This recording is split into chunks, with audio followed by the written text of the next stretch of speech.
I talk on the names we carry, it is my practice always in every opportunity to make 2 points. If you have heard these points before, please bear with me. However, I do not apologize. First, almost every source describes the long record of native use and occupation that took place before European contact as prehistory. Indigenous groups, however, possess histories of thousands of years of occupancy and exodus, relocation and settlement, exploration and discovery, embedded throughout the generations in legal process, artistic declarations, symbolic regalia, and oral traditions, at least as accurately and in many cases more accurately than the European system of writing that has been used for so many years to remove rights and appropriate lands. Names of Alaska mountains and Alaska places and Alaska towns and Alaska neighborhoods and Alaska town districts are not unknown, although as a rule, villages retain their original names. Mountains, on the other hand, are susceptible to the colonial practice of naming after settlers and their descendants, as are the names of islands.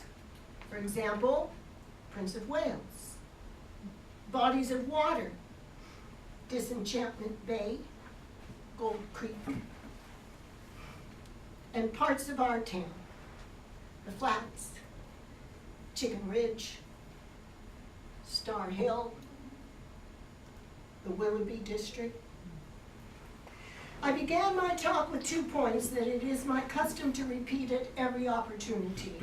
Another common passage I sometimes include is a thought exercise in which I ask audiences to imagine what would happen if in the space of the next few years, this American culture was suddenly subdued by another culture that believed theirs was a superior way of living, their language the only worthwhile speech, their history the only history that mattered. I ask audiences to imagine what would happen if this young American society, less than 250 years old, suddenly was rocked by cultural trauma. I admit that it's unthinkable, but our challenge is to suspend our disbelief for a moment, to consider what would happen to our grandchildren's children if in the span of the next 50 or 60 years, a killing blow was delivered to the way of life we now know. It's relevant to today's discussion to wonder what we would do if we could no longer speak the English language, if our daily activities were conducted in a new language we didn't understand, if our laws were swept away and replaced with an unfamiliar language, if the names of our buildings and our neighborhoods were so seemingly and suddenly changed.